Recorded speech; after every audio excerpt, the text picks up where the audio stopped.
Kepala Kejaksaan Negeri Kabupaten Waikanan, Bapak Haji Susilo, Sarjana Hukum. Beliau ini juga adalah sudah tergolong putra Waikanan, karena lama tugas di Waikanan, banyak hal yang beliau lakukan di Kabupaten Waikanan untuk kemajuan Kabupaten Waikanan, tapi untuk kepentingan saya, beliau ini adalah pembina saya, penasehat saya, walaupun apapun statusnya, apa itu adik, apa itu kakak, tapi beliau ini adalah pembina saya. Jadi terima kasih, selamat datang kembali Pak Susilo di Provinsi Lampung dan di Kabupaten Waikanan.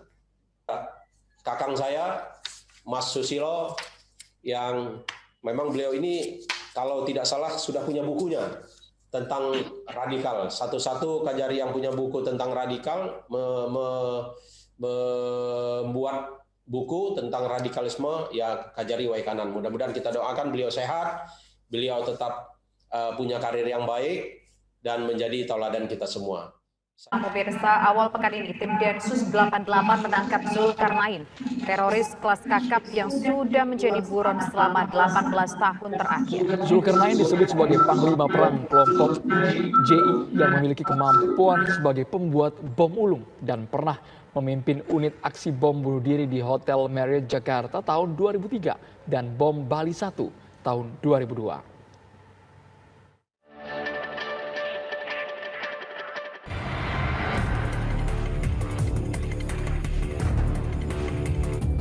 Perburuan terorisme mulai kembali digencarkan pihak kepolisian. Satu persatu buron terduga teroris diburu dan ditangkap. Zulkarnain, panglima perang kelompok JI yang sudah buron selama 18 tahun, akhirnya tertangkap. Detasemen Khusus 88 menangkap Zulkarnain alias Aris Sumarsono Kamis pekan lalu di kediamannya di Gang Kolibri, Purbolinggo, Lampung Timur, Lampung. Zulkarnain disebut-sebut pembuat bom ulung yang memimpin unit elit aksi bom bunuh diri di Hotel Marriott Jakarta tahun 2003 serta membantu menyiapkan bom Bali 1 tahun 2002. Kepala Densus 88 periode 2002-2008 menyebut Zulkarnain sebagai teroris yang licin dalam bergerak dan kelompoknya masih aktif hingga sekarang karena terafiliasi dengan Al-Qaeda. Dari 2002 sudah dikejar oleh Densus, waktu itu namanya masih Satgas Bom. Dia sudah diketahui selama perburuan, dia punya nama alias begitu banyak, ada 9 nama alias. Ya, nama sendiri tadi sudah disebut Arif Sunarso, tapi dia di Afghanistan sebagai alumni Akademi Militer Al-Jamaah Al-Islamiyah yang pertama. Dia dikenal sebagai Zulkarnain. Kemudian di dalam kepengurusan Jamaah Islamiyah, dia punya jabatan yang sangat tinggi, yaitu Panglima Askari. Zulkarnain juga luar biasa, licin luar biasa. Jadi sekali lagi, saya mengejar dari tahun 2002, bukan 2006. Jadi harus dikejar terus sampai dapat. Selama dia masih jadi tersangka, selama dia masih melakukan apalagi Jamaah Islamiyah itu sampai sekarang masih eksis, masih mengendalikan anggota-anggotanya iuran, kemudian anggotanya juga mendapat gaji yang dia melakukan. Ini kan dia itu panglima perangnya, panglima askari. Itu semua diberi gaji gitu, dikendalikan untuk merebut pemerintah Republik Indonesia. Dia ingin kuasai. Ya, meskipun dia berafiliasi dengan Al-Qaeda, itu sampai sekarang masih eksis, masih aktif. Zulkarnain juga tercatat sebagai anggota JI pertama yang pergi ke Afghanistan untuk mengikuti latihan militer selama 1 dekade bersama dengan anggota JI lainnya. Portofolio sebagai teroris semakin lengkap setelah namanya masuk dalam daftar terorisme oleh Amerika Serikat. Ia bersama Abu Rus'an dan Joko Pitono disebut sebagai pejabat kunci JI dan terkoneksi dengan Al-Qaeda bahkan ISIS. Di kawasan Asia Tenggara, kelompok Zulkarnain disebut-sebut sebagai penerus gembong teroris Dr. Azhari. Tim TV One mengabarkan. Assalamualaikum warahmatullahi wabarakatuh. Waalaikumsalam Waalaikumsalam warahmatullahi wabarakatuh. Yang saya hormati para Bapak Ibu guru SMK, para siswa, dan saya lihat tadi ini pesertanya sekitar 101 itu Pak. Hah? Ya, 138. 178. Oh, 138. Alhamdulillah. Saya berharap selanjutnya kegiatan ini supaya kegiatan ini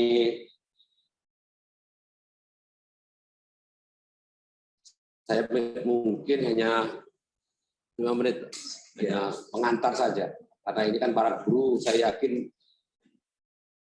lebih paham dari saya tentang radikalisme dan terorisme. Penalaan tadi Pak sudah disampaikan oleh moderator ya. Ya. Ya tadi sepan ini foto-foto pada saat saya di Australia ini Pak. Pas bagaimana penanganan terorisme di Australia. Ini di pengadilan ini, pengadilan Australia. Dan pada waktu itu kita juga ke Filipina. Ini Istana Wakil Presiden di Filipina ini. Bukan dari Pelis ini, semua dari kayu itu. Dari pohon kelapa, bukan dari Pelis.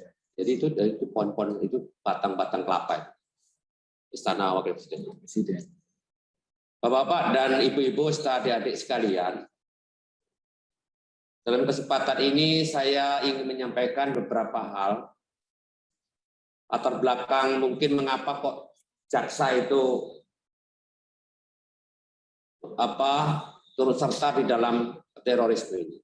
Karena dalam Undang-Undang Teroris, Undang-Undang Kejaksaan tahun 16 tahun 2004, pasal 30-nya itu bahwa jaksa juga punya kewajiban melakukan pengawasan aliran kebenaran keagamaan yang dapat membahayakan masyarakat dan negara.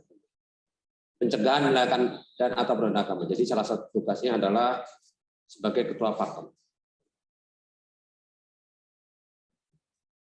Mungkin ada yang bertanya nanti, ngapa kok Islam aja yang di soal mungkin ya.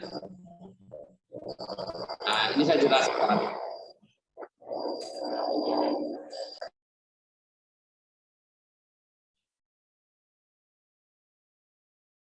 Radikalisme itu adalah radik itu akar. Radikal itu kita harus radikal. Belajar harus radikal. Tapi jangan ada isme. Isme itu pemahaman. Isme, paham. Yang salah itu radikalismenya. Artinya, kita segala sesuatu itu untuk mencapai tujuan dengan segala cara untuk merubah misalnya radikalisme kanan. Ada radikalisme itu ada dua. Radikalisme kanan, yaitu meninggikan negara Islam, menegakkan khilafah Islam, itu radikalisme kanan. Nah, radikalisme itu baru pemikiran. Radikalisme itu pemikiran ingin melakukan kekerasan. Kalau terorisme itu pelaksanaan dari pemikiran yang ingin melakukan kekerasan. Jadi perbedaannya, kalau radikalisme itu pemikirannya, kalau terorisme itu perbuatan dalam melaksanakan pemikiran yang keras tadi. Radikalisme kiri itu komunis, ketindasan, konflik agraria, dan seterusnya itu radikalisme segala sesuatu. Bagaimana mencapai tujuannya dengan kekerasan? Itu makna dari radikalisme. Jadi ada radikalisme kanan dan radikalisme kiri.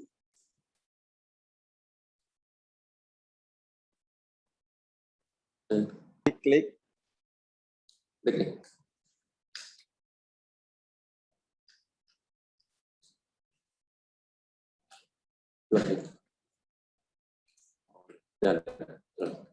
Nah ini pengertiannya. Radikal kan, dasar sampai ke akar. Sikap atau ekstrim.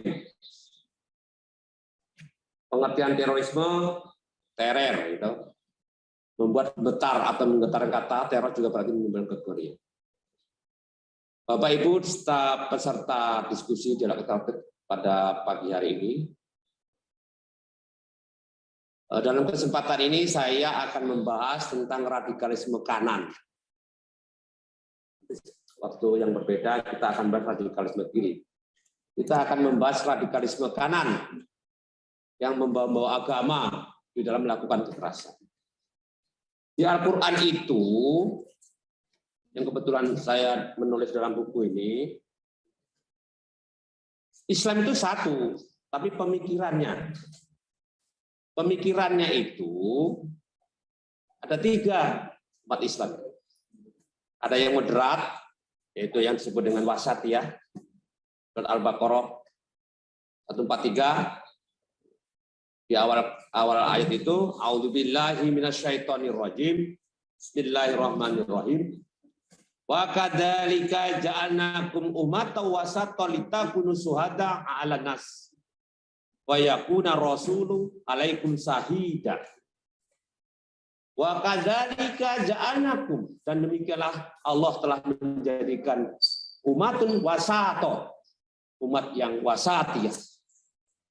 Wasatiyah itu tengah-tengah, tidak ekstrem kanan, tidak ekstrem kiri. Jadi umat yang selamat itu sepertiga, 2/3 tidak selamat. Bapak bisa baca nanti di surat Al-Waqiah itu. Nah, jadi hitung-hitungannya itu. Jadi sepertiga itu insya Allah masuk surga, 2/3 masuk neraka. Tapi kita berdoa sama-sama supaya di antara kita ini masuk yang sepertiga, masuk surga. Wa kadzalika ja'alnakum ummatan wasatan litakunu syuhada 'alan nas. Dan demikianlah Allah telah menjadikan umat wasatiyah untuk pertengahan agar kamu menjadi saksi atas perbuatan manusia.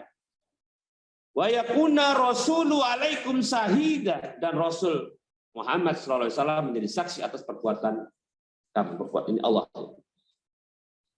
Jadi kadang-kadang ada yang bertanya, ada bom, itu bukan Islam. Bukan soal Islamnya, pemikirannya. Nah. Kemudian yang kedua, umat munafik. Itu banyak ayat-ayat munafik. Tentang atau dalam bahasa umumnya liberalisme. Munafik itu ada surat Al-Munafikun, ada di surat Al-Baqarah ada. Nah, kemudian ada namanya umat musyrik. Musyrik itu dulu dalam sejarah ada yang namanya Khawarij, Ali bin Abi Thalib. Nah, kalau bahasa sekarang namanya radikalisme. Musyrik itu Muslim, itu orang Islam. Islam itu agamanya.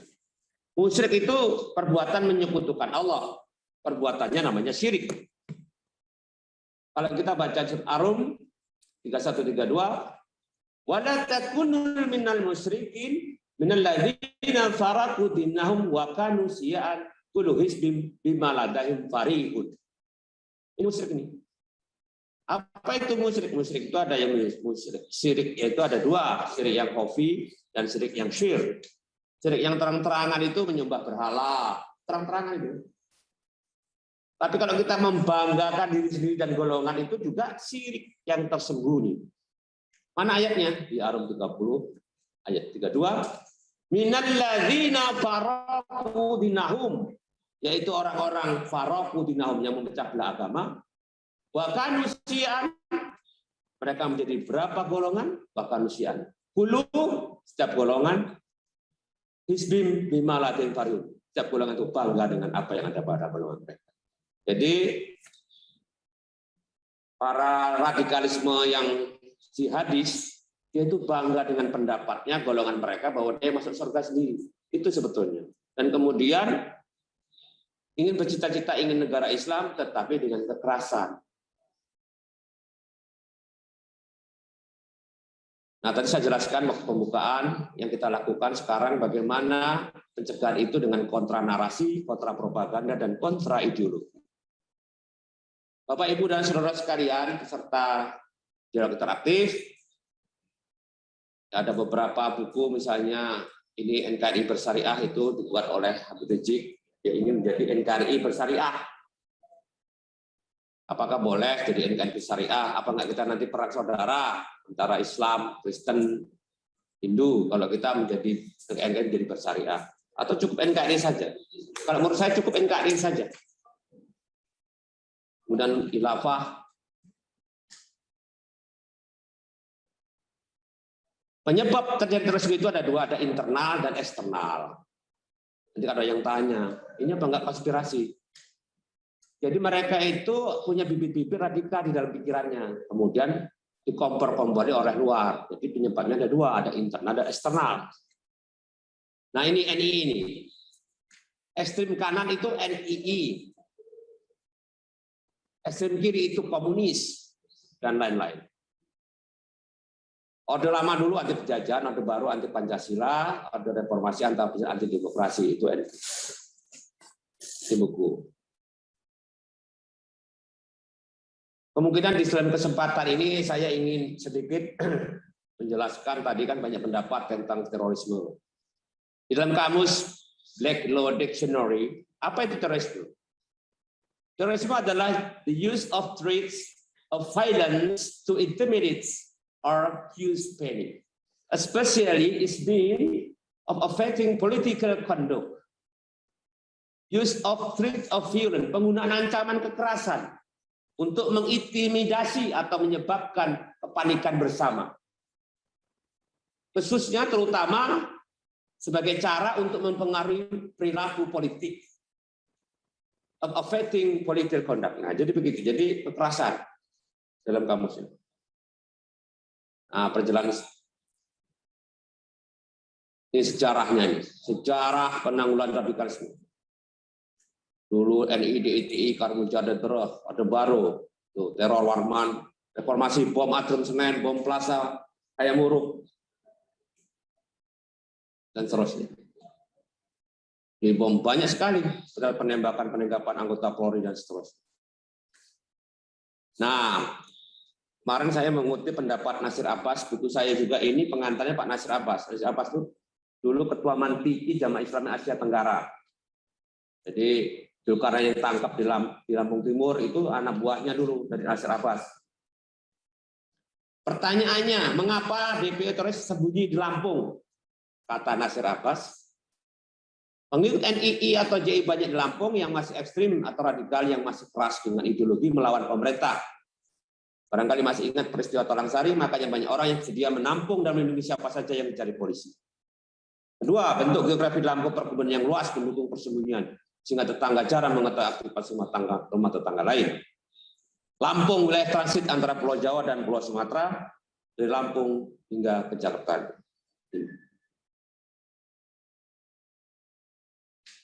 Bapak Ibu sekalian, itu yang bisa saya sampaikan, tetapi ini ada pasal yang harus hati-hati. Tadi kan ada yang tanya misalnya, anak-anak ini kayak mana ini? Main medsos kan. Nah ini dalam Undang-Undang Terorisme nomor 5 tahun 2008 ini hati-hati ini. Nah hati-hati bermedsos. Pasal 13 ini, angka 13 ini angka sial ini. Setiap orang yang memiliki hubungan dengan organisasi terorisme dan dengan sengaja menyebarkan di Facebook, di Twitter, ucapan, sikap atau perilaku, tulisan atau tampilan dengan tujuan untuk menghasut orang atau kelompok orang yang untuk melakukan kekerasan atau ancaman kekerasan yang dapat menjadi tidak pidana dipidana dengan penjara paling lama 5 tahun. Hati-hati adik-adik sekalian, karena sekarang bebas main HP, hati-hati buka blog ataupun tentang tulisan-tulisan yang mengajak kita untuk melakukan kekerasan dengan melawan negara. Itu saja yang saya sampaikan, kita diskusi saja. Sementara saya kira wassalamualaikum warahmatullahi wabarakatuh. Waalaikumsalam warahmatullahi wabarakatuh. Luar biasa, Pak Susilo, Pak Kajari kita sudah menyampaikan materinya singkat, padat, dan cukup jelas.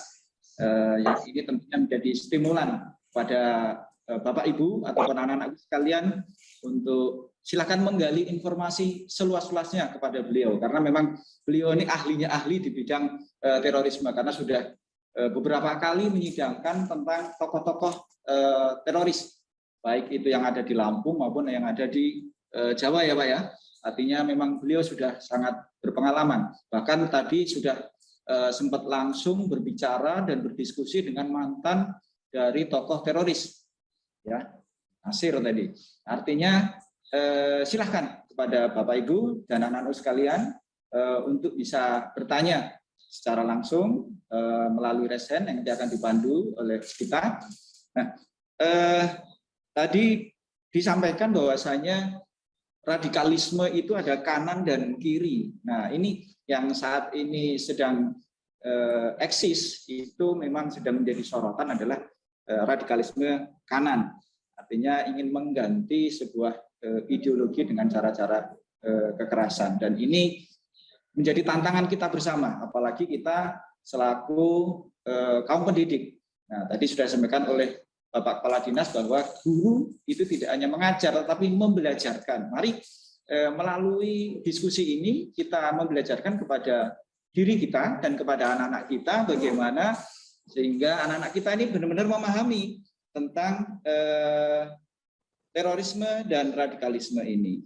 Nah, itu sebelum masuk ke diskusi, kami mohon kepada Pak Denny ini selaku anggota Komisi 5 DPRD Provinsi Lampung untuk memberikan pendapatnya terkait tadi apa yang disampaikan dari narasumber kita.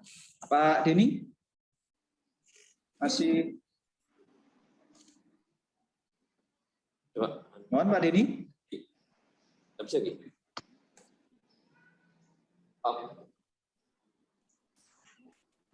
Oke,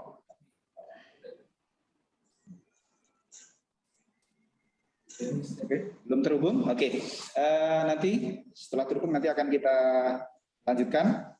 Nah, mungkin sedikit pertanyaan Pak Kajari. Artinya kita masyarakat umum sebagai masyarakat tadi banyak sekali kita melihat contoh-contoh teror yang terjadi bahkan di dekat lingkungan kita.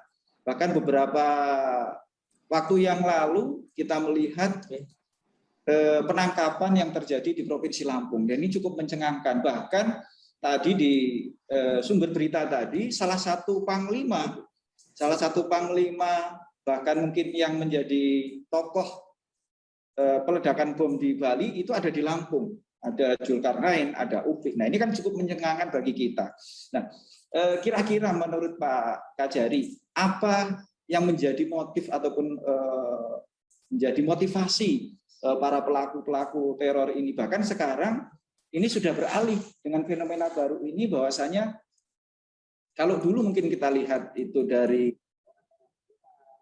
ataupun orang-orang yang sudah berumur, bahkan didominasi oleh kaum pria. Nah, sekarang sudah bergeser dengan fenomena baru ini, banyak juga ya pelaku-pelaku teror ini dari kalangan remaja.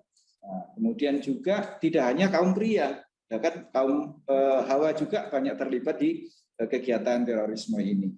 Nah, kira-kira kalau ditinjau dari segi baik agama ataupun segi kenegaraan, apa yang ataupun melatar belakangi tokoh-tokoh teroris ini melakukan kegiatan teror di negara Indonesia yang cukup damai ini, Pak, kira-kira? Terima kasih atas pertanyaannya.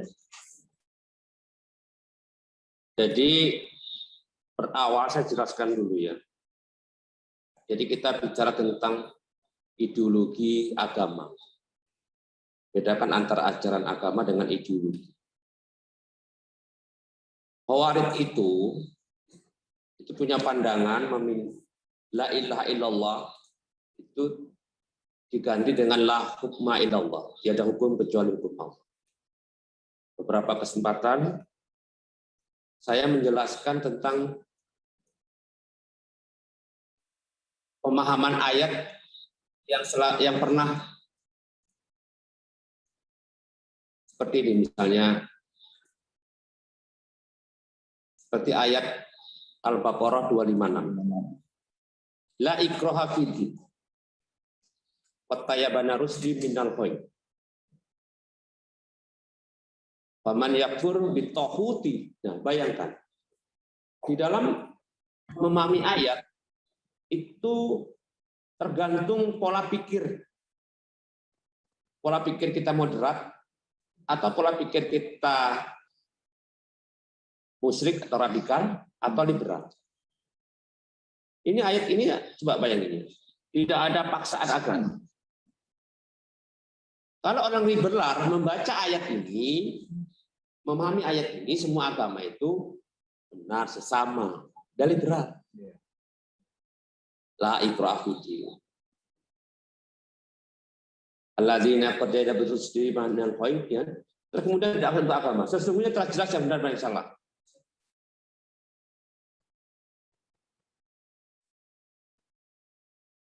Nah, ini sebagai contoh dalam memahami ayat. Contoh lagi misalnya. Di Al-Maidah 44 nih. Yang sering saya jelaskan. Saya waktu itu diskusi dengan mereka. Wa man lam yakum bima anjala fa ulaika humul kafirun. Barang siapa menghukum dengan hukum Allah maka dia kafir. Mari tak beri contoh. Kok berhenti? Nah, contohnya di Al-Maidah 38, wasyariku wasyariqatu faqtu aydiyahuma jaza'an bima kasabakanallahu minallahi wallahu azizun hakim. Menurut mereka, jadi memahami ayat itu nggak boleh tekstual. Dia harus kontekstual. Atau dalam hukum ilmu alat itu namanya munasabah. Dia harus menghubungkan dengan rangkaian teks, rangkaian konteks kalimat. Dia harus baca juga yang Al-Maidah 38, 39-nya. Faman taba min ba'di dzulmi aslaha fa innallaha taub. Ya taub wa yatubu ilaihi innallaha ghafurur rahim. Jadi ayat pertama itu adalah hukum pokok, namanya azimah. Kemudian yang ayat kedua itu adalah rusah. Kategori hukum pidana Islam di Al-Quran itu ada yang namanya hukum pokok dan hukum rusah keringanan. Yang 38 adalah keringanan. Nah, mereka itu salah memahami. Contohnya dia membaca surat At-Taubah 5. Fa'idzal asfurul hurum faqtulul musyrikin. Jadi membaca ini cuman maka bunuhlah orang musyrik di mana saja kamu jumpai mereka. Nah, jadi di dalam memahami, saya mengutip pendapat pakar hukum Islam Ibrahim Hussein Mantan Tahwi.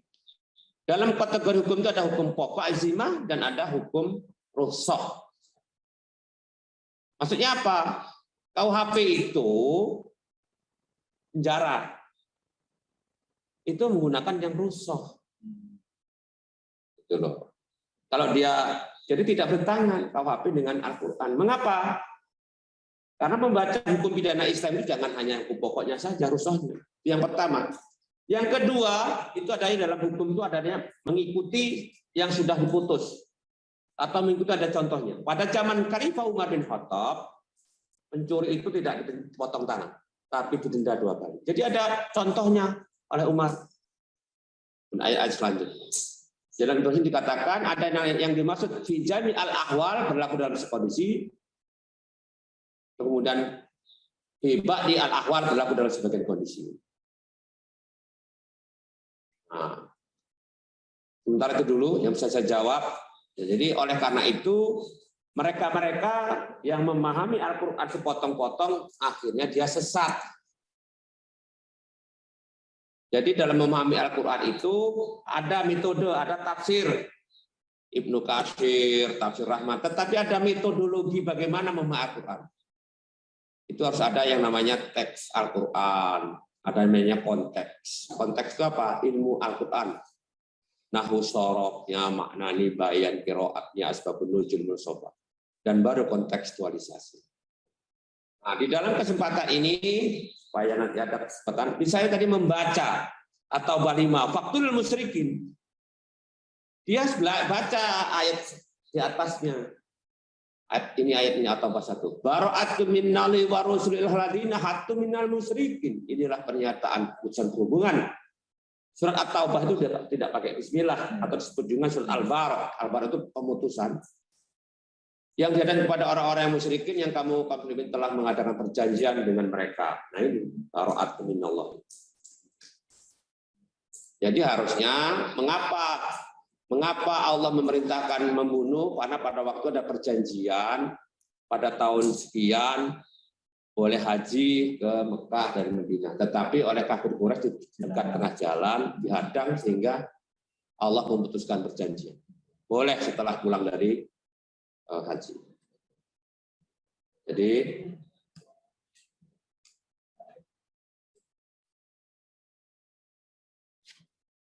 itu Mas jawabannya sebentar. Oke. Ya, terima kasih Pak Kajari. Jadi pada intinya bahwasanya ketika kita memahami dari ayat Al-Quran, ya, jadi kita tidak boleh setengah-setengah. Oke, selanjutnya ini sudah masuk satu pertanyaan. Silahkan. Ini dari. Ya Pak, terima kasih Pak. Baik, terima kasih atas kesempatannya. Assalamualaikum warahmatullahi wabarakatuh. Selamat pagi semua. Perkenalkan, nama saya Aryas Arianto dari SMKN 1 Bahuga. Salam kenal semua. Saya di sini sebagai guru ingin bertanya terkait tentang radikalisme atau terorisme yang sudah dibahas tadi. Pertanyaannya, saya pribadi, saya yakin ini masalahnya memang bukan di agama. Yang jelas agama itu semuanya pasti mengajarkan kebaikan buat seluruh umatnya. Tapi ini lebih ke kesalahan tafsir oknum yang membuat atau merekrut orang-orang yang mungkin bisa dicuci otaknya atau di brainwash gitu. Nah, pertanyaan saya nggak tahu, yang sering saya dengar kan banyak yang kesalahan tafsir itu disematkan kepada Muslim, atau mungkin kita sering dengar masalah jihad gitu. Sebenarnya kan jihad yang aslinya bukan yang seperti dipikirkan oleh orang-orang radikalisme. Nah, pertanyaan saya, kalau di agama lain pernah nggak ada yang pernah menyalahgunakan tafsir-tafsir di kitab-kitab agama lain untuk memasuki radikalisme? Karena mungkin kan murid-murid saya juga bukan dari kalangan Islam aja. Nah, siapa tahu sebenarnya ada ayat-ayat yang pernah dijadikan seseorang untuk membuat paham radikalisme. Saya mungkin bisa mencegahnya kepada peserta didik saya yang mungkin beragama di luar Muslim gitu. Nah, selanjutnya berhubungan dengan itu, yang masalah terorisme atau radikalisme, dari beberapa peristiwa saya juga pernah dengar kan, peristiwa di pembantaian Muslim di Uighur, di Rohingya, di India. Nah, apakah pembantaian ini, yang melakukan pembantaian ini, dia terkena paham radikalisme atau terorisme juga gitu? Kalau mereka juga terkena, orang-orang yang membantai Muslim di sana, itu dasarnya apa? Kurang lebih itu pertanyaan saya. Saya akhiri, wassalamualaikum warahmatullahi wabarakatuh. Selamat.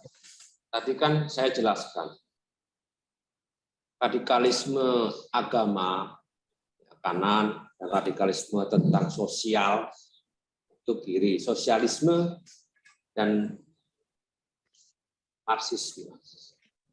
Misalnya Myanmar, itu kan mayoritasnya orang Buddha, sehingga Muslim Rohingya diusir. Jadi yang mayoritas itu akan menjadi persoalan bagi yang minoritas.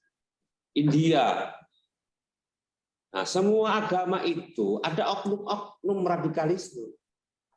Tetapi secara global saya katakan tadi, ekstrem kanan, ekstrem kiri. Itu yang bisa saya jawab. Nah, berkaitan dengan persoalan-persoalan inilah mengapa kita mensosialisasikan radikalisme yang dalam kesempatan ini radikalisme agama. Karena saya itu mengibaratkan NKRI seperti perahu besar. Kalau orang 1000 saja membocori lambung perahu, maka kita akan tenggelam. Contohnya yang saya sudah sidangkan, itu memahami ayatnya yang keliru. Benar kata Mas Aris tadi. Ayatnya benar, tapi memahami ayatnya yang salah. Ya, Pak. Dia mengatakan bahwa terjadi perang. Sekarang ini terjadi perang antara Islam dengan Islam garis keras dengan NKRI. Sehingga dia menghalalkan harta rampasan perang. Ada di Rampok BRI itu. Itu kan keliru itu. Nah, di dalam kesempatan ini saya sampaikan, memahami Al-Quran itu ada 3 tadi saya bilang. Kalau coba Mas Aris, Ya Pak. ada Al-Quran nggak itu? Nah, dibaca coba artinya. Allah tidak Atau ayatnya? melarang kamu berbuat baik yang la tanhakumullahu. Allah tidak melarang kamu berbuat baik dan berlaku adil terhadap orang-orang yang tidak memerangimu dalam urusan agama dan tidak mengusir kamu dari kampung halamanmu. Sesungguhnya Allah mencintai orang-orang yang berlaku adil. Nah, dari ayat ini itu ada asbabun nuzul itu, ada sebab turunnya ayat. Ya, itu ada, nanti baca asbabun nuzul ayat itu. Intinya begini. Kalau kita haji itu ada persyaratan. Ada persyaratannya adalah istitoah, mampu. Nah, jihad itu asal kata dari jihad itu isim masdar. Kemudian fi'il madinya itu jahadu, fi'il mudhari yujahidu. Jihad itu sungguh-sungguh secara bahasa. Buka kamus bahasa Arab nanti. Jihad itu adalah sungguh-sungguh. Nah, kemudian di dalam ayat Al-Mumtahanah 8 itu dijelaskan bahwa kita boleh memerangi apabila 2 itu. Apabila kita dalam beragama kita diperangi atau kita diusir. Pengusiran ya. Nah, jadi gitu. Kita tidak memenuhi syarat untuk melakukan jihad kita. Jihad itu macam-macam. Jihad kita. Jadi saudara-saudara kita sebagian itu salah memahami ayat karena dia memahami ayat secara teks, potong-potong. Ya, Pak. Iya. Tidak secara komprehensif. Maka di dalam ilmu tentang bagaimana membaca Al-Quran itu ada namanya hermeneutika Al-Quran. Saya tulis dalam buku saya ini hermeneutika Al-Quran. Pertama, setelah kita membaca teksnya tadi, kita harus belajar asbabun nuzul ayatnya, namanya ulumul Quran. Kita harus belajar. Jadi mengapa ayat ini diturunkan? Asbabun nuzul ayat Al-Mumtahanah 8 dulu diturunkan. Asma binti Abu Bakar itu, istrinya Abu Bakar itu masih kafir. Boleh nggak saya? Ini kan ya Asma ini, anaknya Asma itu, ibunya itu Asma itu nama anaknya. Kemudian ibunya itu masih kafir. Boleh nggak saya bersama dengan berbuat baik dengan orang tua saya? Ini ayatnya turun. Boleh dengan siapapun sepanjang dia tidak merusak agama, memerangi agama dan tidak mengusir. Itu yang harus dipahami dan membaca Al-Quran. Jadi dalam membaca Al-Quran itu ada teks ayat, kontekstual itu adalah ulumul Quran, kemudian kontekstualisasi itu adalah persyaratannya. Negara kita negara damai. Negara kita adalah negara damai, Darussalam. Bukan Darul Harbi, jadi tidak memenuhi syarat untuk perang. Nah, ini teman-teman kita, saudara kita itu salah paham posisi kita. Seharusnya membunuh segala macam itu pada saat negara dalam keadaan perang. Jadi itu. Yang kedua? Oke, Mas Aris sudah ya? Oke, yang kedua iya, nih. Pak. Saya masih saya mau meng-highlight pertanyaan saya. HP saya kasih kesempatan yang lain. Oke, nanti cek aja, nanti kasih nomor HP saya. Makasih, Pak. Kita kasih yang lain waktunya nih. Yang lain nomor 2. Saya yakin Bapak penasaran. Ya, terus. Gitu ya. Terima kasih Mas Aris. Nanti dengan penasaran kita mau belajar. Oke, selanjutnya ya, Pak. Terima kasih. Yang kedua yaitu dari Nofriwan dari SMK Universitas Besar, itu menanyakan nih siswa cara mengantisipasi ataupun meminimalisir konten-konten tentang radikalisme di kalangan remaja, terutama ini di kalangan pendidik ya. Jadi gini, kalau ada temanmu, tetanggamu, isinya cuma nyalain negara, terus kemudian mengkafirkan orang, itu harus dilaporkan ke kita itu. Minimal kita akan berikan edukasi. Jadi ciri-cirinya orang itu pokoknya negara ini salah. Terus orang lain itu kafir. Itu. Jadi pola pemikir yang punya pemikiran seperti itu tanda-tanda dia punya pikiran radikal. Itu yang pertama. Yang kedua, berpikir negatif terus tentang negara ini. Yang selanjutnya dia diam saja di rumah, buka tuh apa laptop segala macam, yang dibuka itu konten-konten. Ya konten-konten yang radikal, yang pokoknya menyalahi negara. Kita nggak benar semua. Jadi itu untuk melihat ciri-cirinya dia pikirannya radikal atau tidak.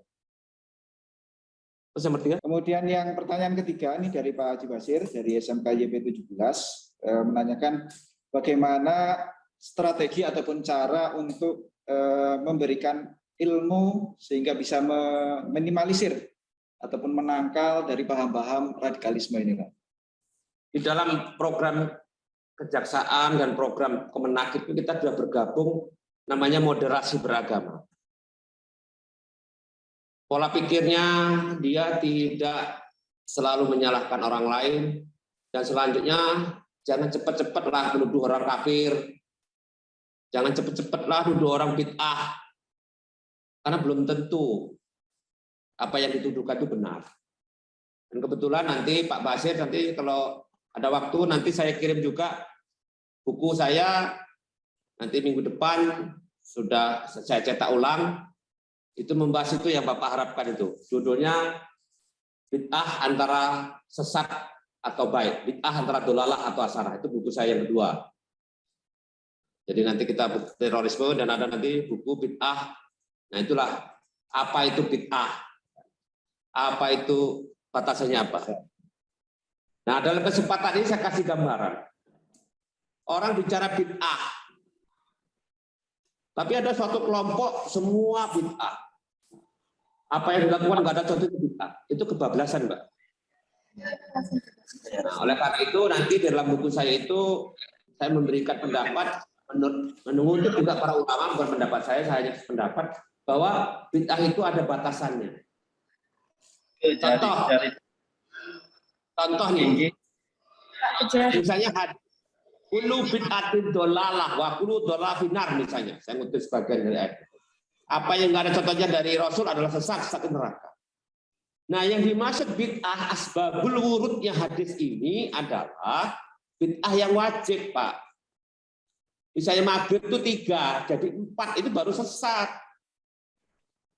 Tapi kalau soal yasinan, soal segala macam itu nanti kita diskusikan di lain kesempatan. Dan saya beranggapan bahwa yasinan itu adalah bid'ah yang dolalah. Nah, nanti di buku saya bahas itu, di bid'ah atau dolalah atau hasanah. Maaf kalau ada yang berbeda. Itu saja. Selanjutnya.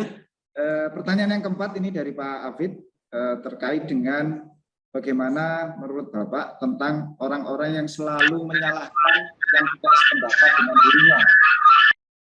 Ya tadi sudah saya jawab.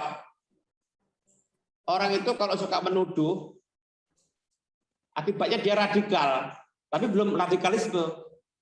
Orang nggak nyaman lah dengan dia. Jadi oleh karena itu kita mengharapkan kepada yang berbeda pendapat harus toleransi. Di dalam surat Al-Baqarah 139 itu sebagian ayat menjelaskan apabila kamu berdebat tentang Allah dan hal agama, maka katakanlah di Al-Baqarah 139, Rabbuna wa rabbukum wa la na'maluna wa lakum a'malukum.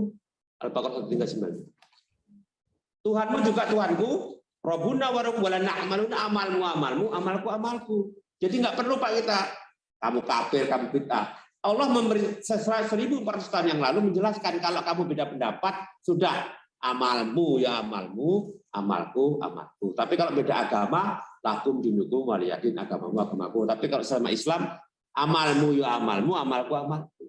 Itu yang nyaman. Allah sudah memberikan petunjuk di Al-Qur'an bagaimana bersikap tentang perbedaan pendapat. Jangan mengatakan kafir, jangan mengatakan bid'ah. Sudah katakanlah ya wis amalmu amalmu, amalku amalku. Luar biasa Al-Qur'an itu. Oke Pak Afid ya. Jadi intinya antara sesama dan beda dengan agama lain itu mohon dibedakan. Kemudian pertanyaan kelima nih dari Bahrul Ulum ya. Ini terkait dengan khilafah nabawiyah. Nah, ini apa yang dimaksud dengan khilafah nabawiyah dan apakah benar tentang kelompok radikal itu kelompok yang ingin mengganti ideologi negara dengan khilafah nabawiyah? Orang Islam itu ingin menjadi negara Islam. Siapa sih?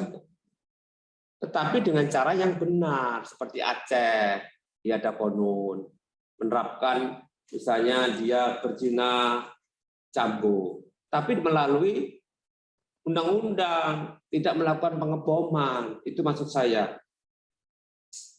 Jadi yang kita persoalkan ini adalah bagaimana dia melakukan pengerusakan, pengeboman, pembunuhan itu. Perusakan, pengeboman itu kan dilarang oleh Tuhan, oleh Allah.